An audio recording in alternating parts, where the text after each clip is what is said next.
Welcome, Greek U Nation, to episode number 370 of the Fraternity Foodie Podcast. I'm your host, Mike Ayalon, CEO of Greek University. I'm a speaker and an author. Our third book is called From Letters to Leaders, Leveraging Your Fraternity or Sorority Experience to Land Your Dream Job. So go and pick up that book on Amazon today. We call these episodes the Fraternity Foodie Podcast because there is nothing like great food to bring college students together. Fun fact, I love talking to first-generation college students. This is a growing demographic within the United States, and it's super important that we understand how to make that transition easier to college life when so many students in this country don't have the right resources, they don't have people in their network to help them get the answers they need in order to be successful. And that's where organizations such as fraternities and sororities can assist in building really big networks and providing all of those necessary support structures to ensure that these students are successful. And we have another first generation college student here with us today to shed some more light on his journey and how he's helping other college students in his mission today. At his core, Ish Arteaga has the heart of a shepherd and wants to invite others to live their best life right now. You'll see his heart on display when speaking to an auditorium of thousands, facilitating a workshop for a group of 10, and in his evaluation of startup businesses. Ish speaks regularly on how to enjoy college on purpose, helping students to make the most out of their college experience. From finances and life management to diversity, equity, and inclusion, Ish's approach to these topics connects with students and helps them think more meaningfully about these topics. Additionally, you'll often find Ish with his wife around good food, good friends, he's at the gym, or growing his expertise of comic book media. Welcome to the show, Ish. Yeah, thanks for having me, Mike. Really looking forward to this. Hey, man, I am glad that you're on the show. I love talking about college students, so we align on that. The real big question is it Marvel or DC for you? Oh, that's a great question. I grew up DC, but it's Marvel nowadays. It is Marvel nowadays. Here's to hoping James Gunn does a lot of good things for the DC world, man. Fingers crossed, man. He's got some work to do.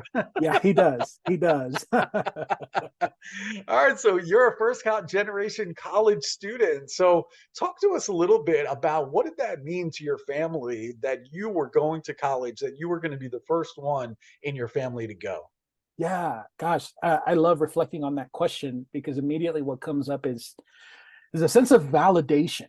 You know, when the older I got to hear more from my parents on all the sacrifices that were made to come over to the United States. We're actually based out of Mexico, is where I was born. And so when I was 5 years old, came over, and the more I understand about that entire process, what motivated it, there was a lot involved in that, and it also attracted a lot of different challenges and hurdles. Going to college being one of them. There's just a lot that we didn't know. And yet, you know, one thing I always really appreciate from my parents is there was never a question about it. Like, I'm going to college, even though it was something we didn't understand or knew how to navigate it. Like, they were just so amazing about kind of setting that vision for me and saying, hey, we're going to figure this out and make it happen. And you're going to do it. And so first day on campus, moving into the dorms. I mean, that still just registers as such a memorable experience for me to say, like, gosh, we did it. we did it. And it's by no means the end of anything at that point, but hitting that milestone, very much so, like getting drafted on NFL draft night or something like that. Like, wow, we did it. We're here. And now we can continue to pursue this. So validating overall.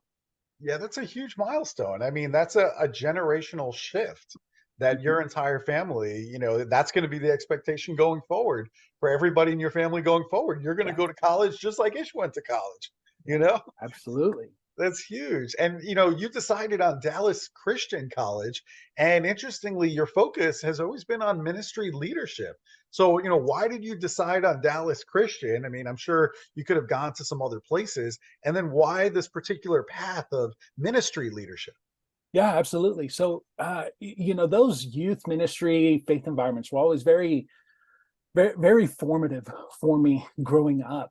To the point where I kind of got a little bit of a taste of it as a senior in high school, getting to pour into middle school students. Mm. And so that idea of like, wow, somehow, some way, I've got to figure out how to invest in others, how to constantly have access to someone who I can be a listening ear to, and just pass on whatever I can pass on, which completely motivated. Hey, let's go to Dallas Christian College. My youth pastor had attended there.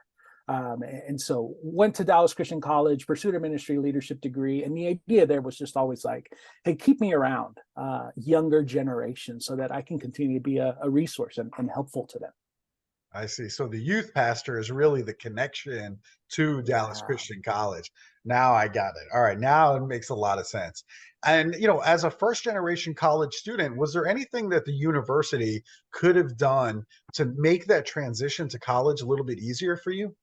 Yeah, that's a really great question. So when I think about that, what pops up is I wish we had better understanding of like the parental role in the college experience. We didn't know what they were welcome to, what they were invited into. Certainly, they had to sign, some paperwork, especially like when you get into like loans and things like that. So mom and dad were always there ready to assist and help. But there was parent weekends and homecomings that just they didn't get to participate. They weren't on the email blast. They didn't know how to sign up for that. I didn't know it was coming, and so I recall a lot of these experiences where it was like, gosh, this was such a milestone for us as a family, and yet we didn't have a lot of awareness of like how do we partake in this experience as a family. So that really stands out. Certainly when we graduated and kind of walked the stage and all that, that was very, very helpful to celebrate that occurrence. Yeah. Yeah, I totally see what you mean there. I mean, I'm sending my kids off to college now, which is just mind-blowing in itself. But then, I see how there are like Facebook groups now where parents can basically get information about what's going on campus and what challenges other parents are having with their children. Like, for example, the university that my son's going to be going to in the fall, housing is a problem. So you see all the parents in there like freaking out, like, because their kid doesn't have a place to live and we're starting college in a month, right? So it's interesting to see that communication back and forth, but I can understand how when you went to college, maybe Facebook wasn't a thing, or a text, email, a text string, wasn't an option. So it's interesting to see how things have evolved over time and how our communication has improved over time. But I also see how you would want your parents to be a part of that experience because it's kind of like the whole family is going to college when you went to college. It's true, absolutely. And one kind of little nugget that's out there is the Mexican culture in particular that I come Yes. out of is so communal oriented. Yes. Like we don't think about life in individual parameters. We think about it as a we in a Right. more collective sense. Yeah. And so that concept of like, wow, to have known that there are things like parents weekend or that there is an email blast that they can participate in or things like that would have just really taken the college experience to a whole other level for us. Yeah, there are definitely cultural differences there. I can see for Mhm. your family unit, and if they could all be kept together, and we are going to college. Yeah, Ish is Yeah. sitting in the classroom, but we collectively are going to Yeah. college, and we're all pooling our resources to ensure that Ish is successful in this 4-year experience, right? But that I think is a very unique thing in your culture, and I think colleges have to pay attention to those differences and make sure that the family is a really big part of this experience for you. Um, Man, oh man. So yeah, so many things I start thinking about and how we can improve this process. And now you're speaking to college students on stages with thousands of students out there in the audience. What made you want to now speak to college students? Yeah. So there's a couple of pieces there that really stand out to me. Number one, making this decision to invest in the next generation on a consistent basis and be exposed to those environments just naturally exposed me to the college demographic in and of itself. Those middle school students grew up to be college kids, and then that created other opportunities. And before I knew it, I just accidentally found myself in a lot of different environments with these, emerging adults.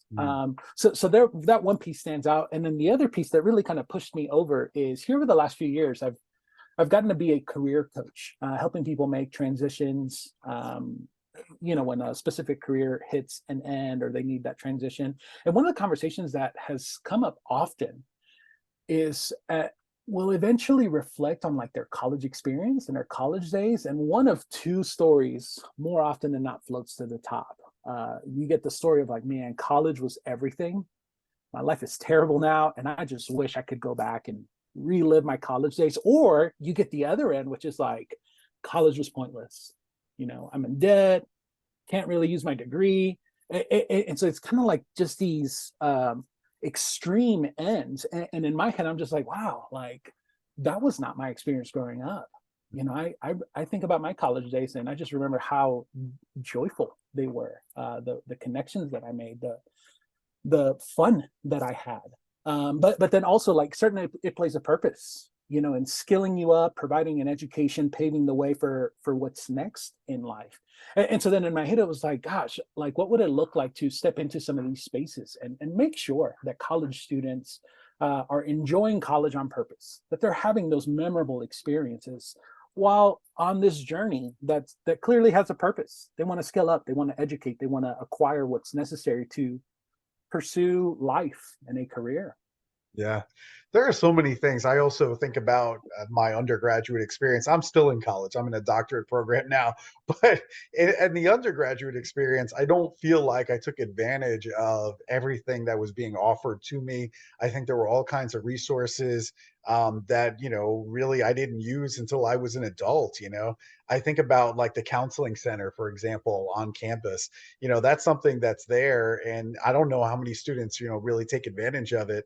But, with all the mental health challenges that we have today, I think it's really important that students use that resource. You're paying for it anyway in terms of your tuition.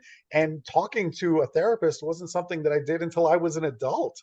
What a mistake that was. Like, you know what I mean? Like, why didn't I just talk to somebody earlier? I think it could have made a huge difference for me. And I didn't use it.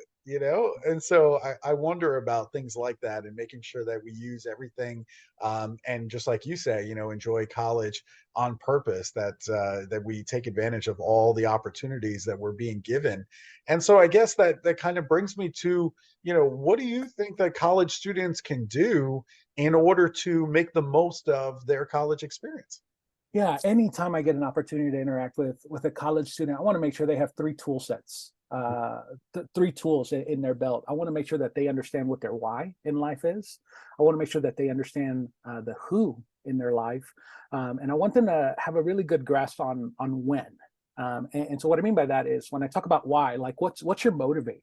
What's underneath your career choices? What's underneath that degree plan that you chose? What's underneath the reason you choose to say yes to certain outings and no to others? I think when we're crystal clear on evaluating our why in life, it just works like a compass, helps us to navigate and determine what to say yes to, what opportunities to step into.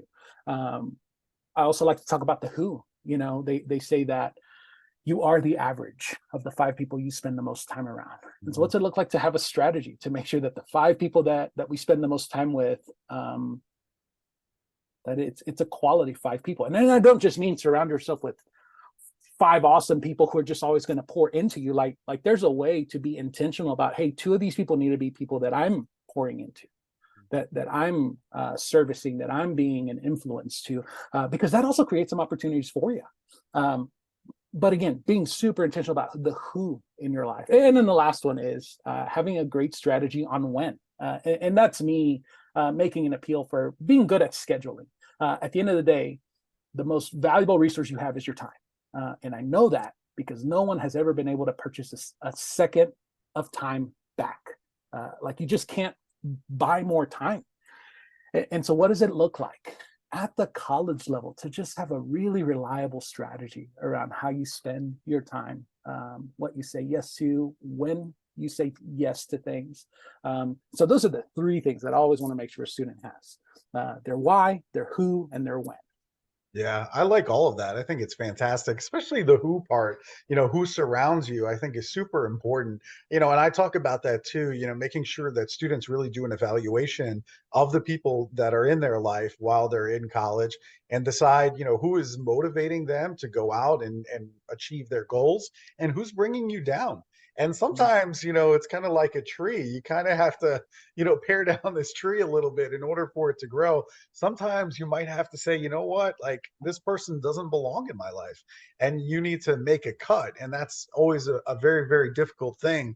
But understand that even the most motivated people on the planet, if we talk about athletics, we can talk about people like Michael Jordan and Tiger Woods and, people like that.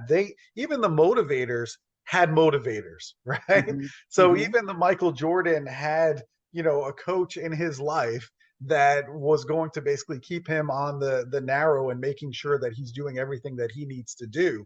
And so all of that is there. Even the motivators have motivators. And so I think just like you kind of laid out for us, it's good to have people that are elevating you, but also to have maybe a couple of people that you're elevating them Hmm. as well. And there's going to be all kinds of opportunities to grow because of that. But being really intentional about the people that are around you, I think that is a really, really good lifelong suggestion to continuously look at that, not just once, but on a continuous basis to make sure that you have the right people around you. That's super, super important. So I like that a lot. And you also talk about being impacted by pop culture. And you talk about the fact that there are some ideas that pop culture has communicated to all of us, me, you, and everybody else, regarding diversity, equity, and inclusion. What are some of those ideas that are being communicated to us? Yeah, my two favorite ideas that I love to talk about often is Ted Lasso makes a big deal about being curious rather than rushing into judgment and determining like final language on someone's circumstances or situation, leading with questions and what that looks like. And I absolutely love that idea because within curiosity itself is a step of vulnerability. Acknowledging I don't know everything. So let me lead with a question to learn a little bit more. There might be something to pick up here, so that I can better resonate with the person, better understand them, better have compassion for them. And then the other idea that I absolutely love to talk about is I'm a big Dwayne Johnson fan, and he put out a TV series on Peacock where he talks about the idea of it's important. It's nice to be important, but it's more important to be nice. And that's just a people first mentality. Great to achieve things and accomplish things, and certainly go be a competitor and pursue things. And yet, don't forget that at the end of the day, putting people first, the way you treat them, the way you acknowledge them, that'll be what helps you go further in the long run. I love that you're injecting pop culture into your talks with Ted Lasso and The Rock. I mean, everybody gets it, right? I Yeah. mean, everyone's like, all right, now I know totally what he's talking about, but I think that makes it current. And I think that's what makes you so good is keeping it current, keeping that pop culture influence, I think is very relatable for the college students when they hear you. One of the other things that bothers me from time to time about college students is that there's a lot of focus on money. Mm. I think some of that comes from social media, just, always wanting what other people have on social media, whether it be fast cars or vacations. Like, why am I not on the beach in Costa Rica right now? I should be there, and so I think part of it is because of social media. We're always comparing ourselves to what our friends are doing right now. And there's a lot of FOMO involved there. Mhm. But I also think that there's a focus on money because college students are up to their eyeballs in debt right now in college student loans. The housing market, we were talking about that earlier before we got on. It's just crazy expensive right now, even where I live in Nashville, Tennessee. So, how can we create a life for the college students today that isn't all about money? Yeah, and I can totally relate to that because the career path I'd originally selected as an 18-year-old was pouring into the next generation, which the secret there is there's not a lot of money to be made there. And so I often found myself in this spot where it's like, gosh, I love what I do, but man, bills are due. So how can I like make ends meet? What are some creative things that I can do here? And certainly stumbled into the world of investing. Investing just had a way of like helping me put together a game plan. And I don't just mean like investing for retirement. I mean like finding ways to create some passive income vehicles so that I would have these things that were earning an income for me on the side. And it's not life-changing income at the time, but really what was happening is it was creating just enough income to make ends meet so I could continue to focus on the thing that I was passionate about. So looking into passive income, what might that look like to invest in a startup? There's a lot of crypto stuff going on, and there's all kinds of opinions there, but looking into some of those opportunities. The other thing that I always like to talk about in regards to money is having a good side hustle queued up and ready to go. It's a great complement to an emergency fund. And so when you have a side hustle, and I don't just mean ride sharing or things like that, but I was reading earlier today about like how to start up a side hustle with vending machines, and what's involved in that from a cost perspective and from a work perspective. And it's just a great opportunity there. And so just getting curious, like what's out there as a side hustle I can queue up and have ready to go to complement my finances, my budget, so I can keep doing what I'm doing professionally. And I would highly suggest that for college students as well, that side hustle and developing it, because you don't know where that's going to lead to. Years ago in a former life, I was a web designer and a search engine optimization specialist.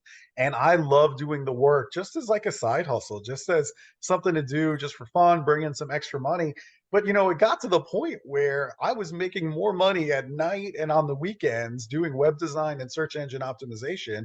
And I showed my wife all of these checks that I was getting in the mail. And she's like, oh my gosh, she's like, you're making more money in your side hustle than you are as CFO in Manhattan. Like, it's time to shift strategies here a little bit. So you never know when something like that is going to happen. And before you know it, that turns into a full-fledged business, not a side hustle. Now it is the hustle. And so you just never know. And I think for college students, that's a really good way to figure out, what do you love doing? But more importantly, what are you really good at? Yeah. And I That's think, right. and if you focus on what you're really good at, and then you do 10,000 hours of that, Malcolm Gladwell, thank you. And so, if we do that, then now we have something really special. Now we basically have something that is going to elevate you to, the heights of whatever industry it is that you're focusing on. So I love that side hustle idea for college students, especially. Yeah, absolutely. Really good stuff. All right. So since we're talking about side hustles, the college students right now, they're extremely entrepreneurial in nature, which I love because now you're speaking my language. So how do you evaluate the different startups in order to decide which startup you want to invest in? Yeah, there's a guy out there. He's in your world, search engine optimization, Neil Patel, Yeah. who put out a strategy on how to evaluate this and learned a lot from that. But the idea we look there into is you want to get into a startup that's targeting an industry that has $1 billion in it already. People are already spending at least $1 billion. It just tells you people are interested and the money's being spent. It can always grow, but we always want to look at that.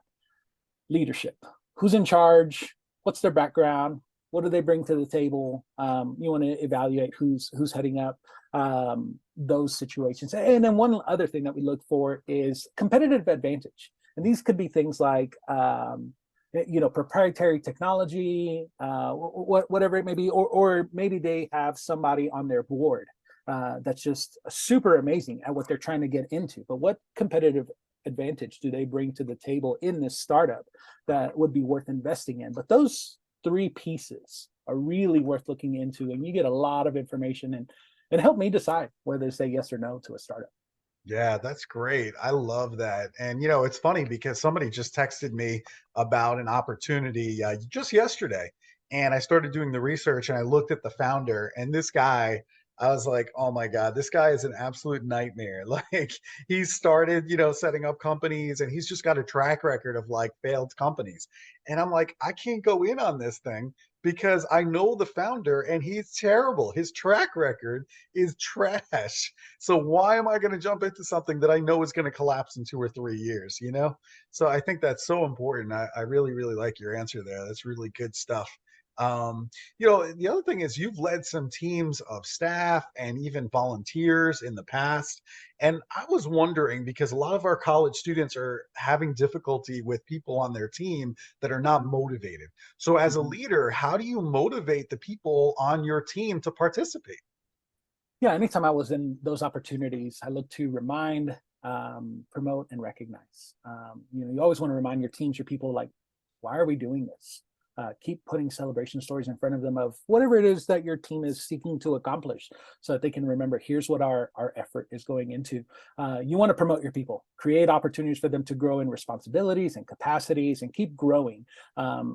As soon as your people get stagnant, so will the rest of your organization and the effort that you're putting into that. So find ways to make sure that you're promoting them and then recognize them. Simply just saying thank you, celebrating their accomplishments, what they're doing. But typically those three things, they did a great job to keep people engaged, retain, especially in volunteer situations when you're not paying people to be a part of your organization. This was really, really critical. Yeah, that's a great lesson. You got to recognize your people. There are going to be some people on your team that, they're going to want to have prestige. They're going to want to have nice cars, more money, all of that. But there's also people on your team that are different, that they're motivated by recognition. They want to be recognized in front of their peers. And that's it. It's not about money for them. It's just about recognition for a job well done. And so if you're not recognizing your people, then those people on your team are going to be unfulfilled Mhm. and they're not going to go through a brick wall for you the next time. Okay. So you got to recognize them when they're doing a good job. You got to recognize them, give them an award, and in front of the team, explain what a great job that they did so they get their recognition from their peers. That is critical because there are some people that is what motivates them. And everybody on your team is motivated by something different. So I think the other lesson is, talk to your people and understand what motivates them, because if you try a one size fits all for your entire team in terms of motivation, it's just not going to work out for you. Yeah, that's right. No, and that recognition piece certainly lights a fire under some people when they know that they're seen. Yeah, 100%. Now, we do love good food here at the Fraternity Foodie Podcast, and I get the sense that you know good food too. So when I'm out in Denver, where should I be going for a great meal? So Denver, we're real big into just getting outdoors or having active lifestyles. So Yeah. we love our carbs and we figure out ways to put carbs on carbs. And so there's a couple places. It's a place called Cafe Mexicali. It's a California Mexican style, kind of like Chipotle, but that type of fast food, like at the counter service. Yeah. And there's another place called Colorado Pizza. The dough is like DOUGH. Right.